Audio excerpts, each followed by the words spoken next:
मेरे प्रिय दर्शकों नमस्कार। दर्शकों ऋषि ज्योतिष में आपका स्वागत है। सबसे पहले मैं आपको बहुत धन्यवाद दूं कि आप मेरे वीडियो बड़ी उत्साह से देख रहे हैं। आशा करता हूं आगे भी देखते रहेंगे। आपको मालूम है कि मैं वास्तविक कुंडली का विश्लेषण करता हूं और उन्हीं कुंडलियां की जो आपके द्वारा मेरे पास किसी न किसी तरह से पहुंचती हैं। एक दो प्रॉब्लम जिसको है उसका विश्लेषण किया जा सकता है। संपूर्ण कुंडली में बड़ी परेशानी आती है। क्यों? समय कम होता है। आपने जिस वर्कशॉप के थ्रू या कमेंट्स के थ्रू जिसने भी मेरे चैनल पर डाला है, मेरे फोन में डाला है, उसका भी मैं वीडियो बना करके अवश्य आपका मार्गदर्शन करूंगा। आप चैनल पर बने रहिए, इसमें कोई दो राय नहीं। मैं अवश्य मार्गदर्शन करूंगा और शीघ्र करूंगा। आज बहुत ही महत्वपूर्ण विषय पर विचार करेंगे। सबसे पहले वो कुंडली के बारे में। ये कुंडली के 12 भाव है। लगन लग्नेश का भाव है, द्वितीय भाव धन और कुटुंब का भाव है, तृतीय भाव पराक्रम का, चतुर्थ भाव भूमि मकान माता का सुख, पंचम भाव शिक्षा बुद्धि संतान, छठा भाव रोग शत्रु ऋण, सप्तम भाव जीवन साथी और दैनिक व्यवसाय, अष्टम भाव आयु और कष्ट, नवम भाव भाग्य भाव और धर्म भाव, दसम भाव सम्मान का भाव है, पिता के सुख का भाव है, एकादश भाव इच्छा पूर्ति का भाव है, बड़े भाई का भाव है और आमदनी का भाव है। द्वादश भाव किसी प्रकार का दंड या अपयश, सेवा सुख विदेश और खर्चे का भाव है। आज हम कुंडली में बात करेंगे सूर्य योग। निंदित कर्म करने वाला, हिंसक, समाज में बहिष्कृत, निर्धन, आलसी, परंतु लड़ाई झगड़ों में विजयी, जिद्दी और परंतु बुद्धि तेज होती है। सूर्य योग कैसे बनता है? राहु केतु को छोड़ करके समस्त 7 ग्रह अगर 3 भावों में हो तो उसको सूर्य योग बनता है और उसका जीवन बड़ा संघर्ष में हो जाता है। दूसरा, साथ साथ बात करेंगे धन प्रतिष्ठा व्यवसाय दाम्पत्य जीवन सभी प्रकार के सुखों की हानि। फिर दर्शकों जातक के पास बचा भी क्या? उन सब में हानि हो रही है और वो भटक रहा है। वो बोलता है गुरुजी मैं भटक रहा हूं, मैं क्या करूं, मैं दान पुण्य बहुत कर दिया लेकिन मुझे कोई राहत नहीं मिलती। दर्शकों जो दोष है उसकी दवाई लेने से ही फायदा होगा। फालतू दान पुण्य करने से वो दोष तो मिटेगा नहीं। जब तक कि उसकी जो दवाई है वो नहीं दी जाएगी, जो उसकी निर्धारित पूजा है वो नहीं की जाएगी, अब कितना भी दान दे दीजिए नहीं होगा। आगे विचार करते हैं क्या कहती है जातक की कुंडली। आज का विषय सूर्य योग और धन प्रतिष्ठा व्यवसाय दाम्पत्य जीवन सभी सुखों की हानि। शापित है कुंडली। जब कुंडली शापित हो गई है तो आप ये बात मान लीजिए 110% उनकी कोई पारिवारिक प्रेत आत्मा है जिसकी की मुक्ति नहीं हुई है। उसकी मुक्ति जब तक नहीं होगी आप कितना भी धर्म पुण्य कितना भी दान कर लीजिए कुछ भी फायदा नहीं होगा। सबसे पहले आपको उसकी मुक्ति करानी होगी। आपकी पूजाएं भी फिर लगेंगी। जो भी आप पूजा करते हैं जब तक आपकी उस जीवात्मा जो अतृप्त योनि में है उसकी मुक्ति नहीं हो जाएगी, आपकी किसी प्रकार की पूजा का आपको कोई फल नहीं मिलेगा। मैं गारंटीड बता देता हूं, इसमें आप बिल्कुल धोखे में मत रहिए।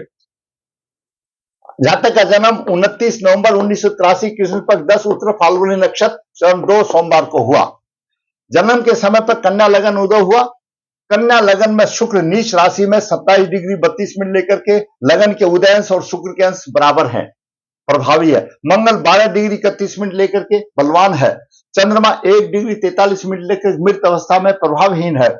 द्वितीय भाव में शनि उच्च राशि में 17 डिग्री लेकर विराजमान है। वहीं पर सूर्य 12 डिग्री, गुरु 24 degree, Ketu 28 degree, Ketu 22 degree और बुध 28 डिग्री लेकर विराजमान है। नवम भाव में राहु 42 डिग्री 44 मिनट लेकर के विराजमान है। अभी गुरु की महादशा चल रही है 12/8/22 से और 12/8/38 तक। इससे पहले राहु की दशा थी। अब देखिए क्या प्रभाव मिलेगा। पहले थोड़ा सा प्रभाव देख लेते हैं। कन्या लगन के स्वामी बुधदेव हैं। द्विस्वाव राशि है। काम करने से पहले विचार नहीं करते और प्रत्येक कार्य करने में जल्दी करते हैं, भावुक होते हैं। भावना प्रभाव में बहने के इनका निमंत्रण नहीं है, अपनी भावनाओं पर इनका निमंत्रण नहीं है। ऐसे जातक बैठे बैठे चारपाई में पड़े पड़े योजनाएं बनाते हैं और फिर बिगाड़ देते हैं, कुछ फायदा नहीं होता। परंतु करना धरना कुछ नहीं, हमेशा द्विअर्थी बातें करते हैं। इनकी बातों का निष्कर्ष निकालना कोई आसान बात नहीं है। स्वार्थी भी होते हैं। लग्नेश बुध तीर्थ भाव में है। लग्नेश बुध तीर्थ भाव में हो जाने के बाद कर्मठ है। जातक में पुरुषार्थ है, जातक परिश्रम करने वाला है। तो तीर्थ भाव पराक्रम का है और लग्नेश स्वयं का प्रतिनिधि है।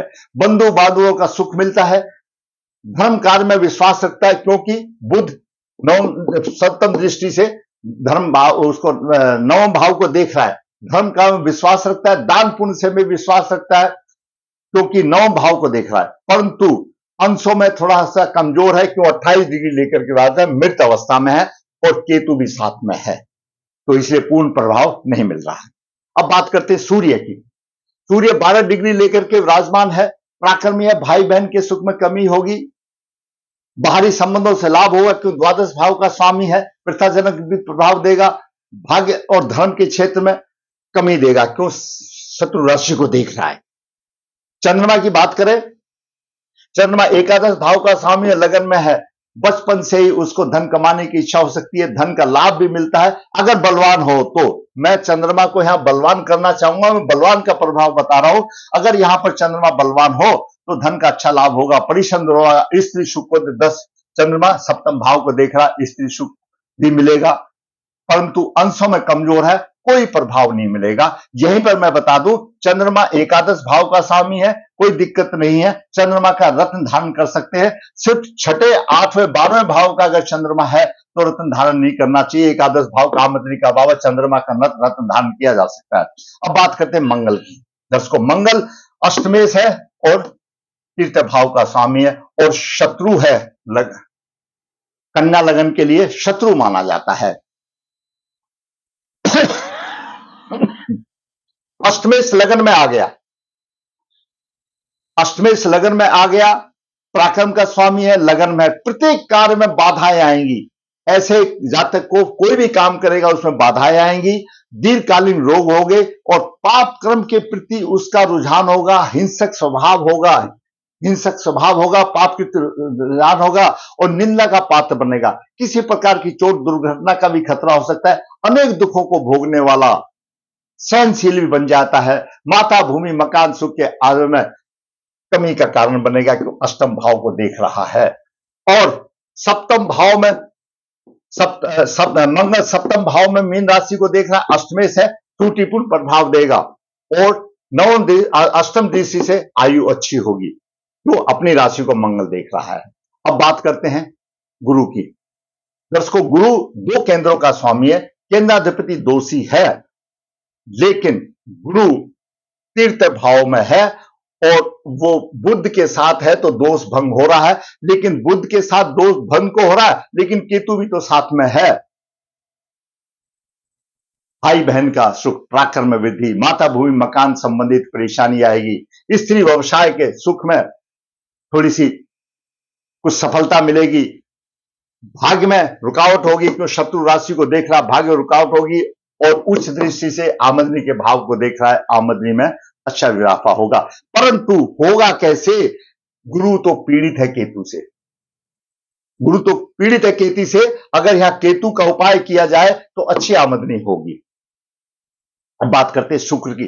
दर्शकों, शुक्र द्वितीय भाव का स्वामी है और भाग्य भाव का स्वामी नीच राशि में है। धन और कुटुंब और भाग्य की हानि हो गई, धन और कुटुंब की हानि हो गई। धन प्राप्ति में ऐसा जातक अनुचित साधनों का भी प्रयोग करेगा और स्वयं का भाग्य दुर्बल हो जाता है। अब बात करें शुक्र की। शुक्र द्वितीय भाव में उच्च राशि में।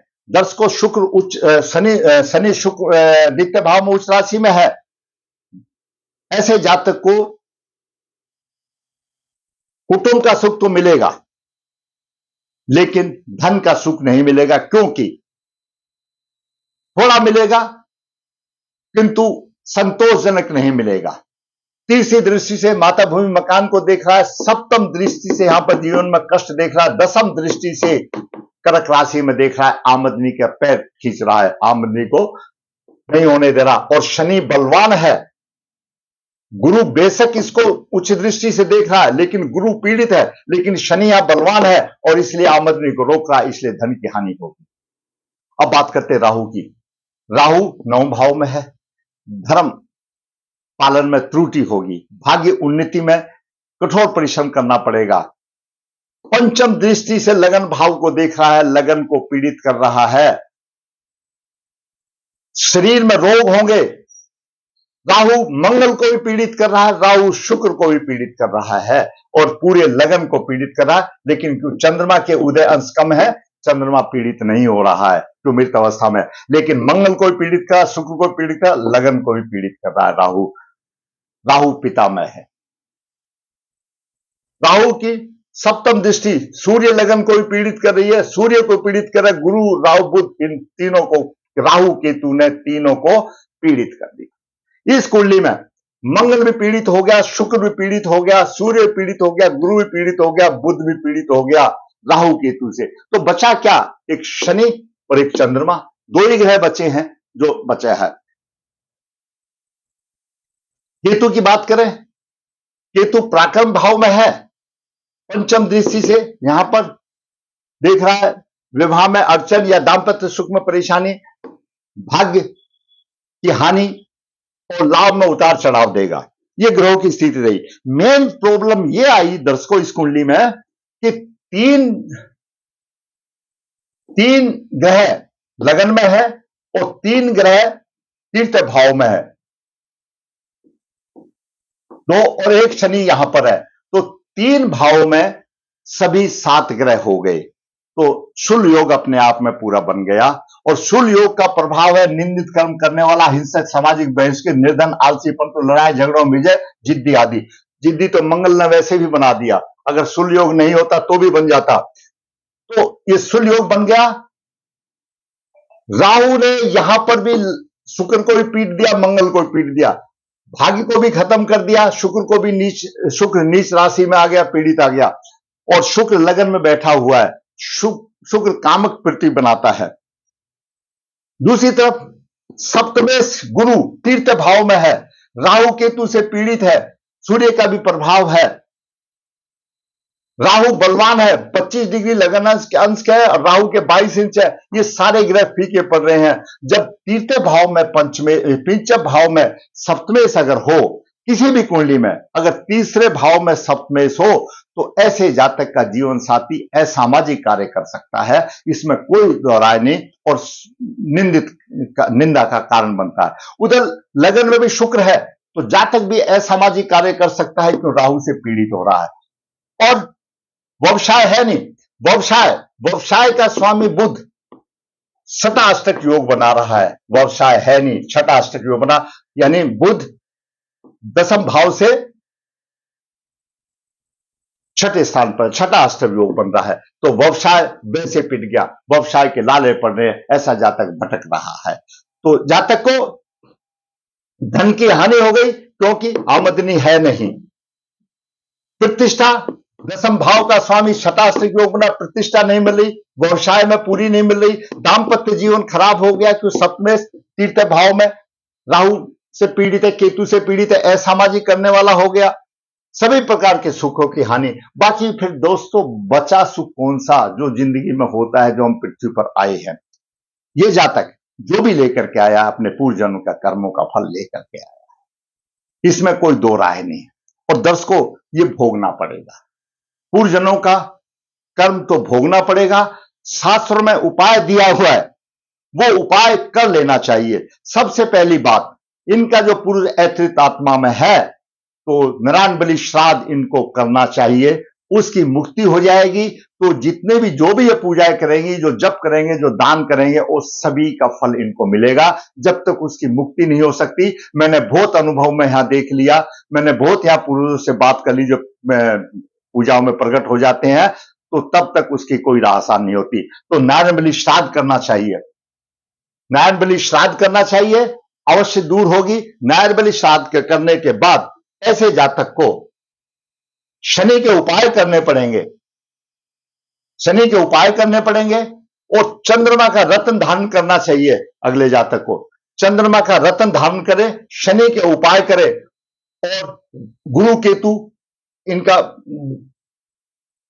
युति का दोष निवारण करे, तो कुछ राह आसान हो सकती है। और जो मेरे दर्शक जिनकी शादी नहीं हुई है, वो यही उपाय करके कुंभ विवाह करे, लड़की है तो कुंभ विवाह करे, लड़का है तो अर्क विवाह करे, और फिर आपको कम से कम आधी राहत तो अवश्य आ जाएगी। जीवन आपका सुलभ और आसान तरीके से व्यतीत हो जाएगा। मैंने बहुत देख लिया, मैंने पूजा कराने के बाद भी देखा है, लोगों को फायदा हुआ है। आप कहीं भी रहते हो, भारत के किसी देश में भी हो, 64 जगह पर यह पूजाएं होती हैं। आप कहीं भी जहां पर भी आपको अनुकूल हो वहां करा लीजिए, लेकिन आप सबसे पहले अपने पूर्वजों की मुक्ति कराना अनिवार्य है।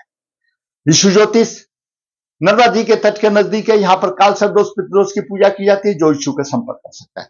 विष्णु ज्योतिष हाथ से पत्रिका लिखता है। जो इच्छुक है संपर्क कर सकता है। विश्व कन्या भाव के लिए गुण मिलान बिना किसी शुल्क के आपकी राह आसान करता है। जो इच्छुक है संपर्क करता है। विष्णु ज्योतिष आपके द्वारा जो प्रॉब्लम आ रही है, जिस तरह से जातक भटक रहा है, वो उसकी अनुभव शास्त्रों के अनुसार आपका मार्गदर्शन करता है। मैंने देखा है अपनी लाइफ में, मैंने अनुभव किया है, मैंने अध्ययन किया है, आपका मार्गदर्शन करता है।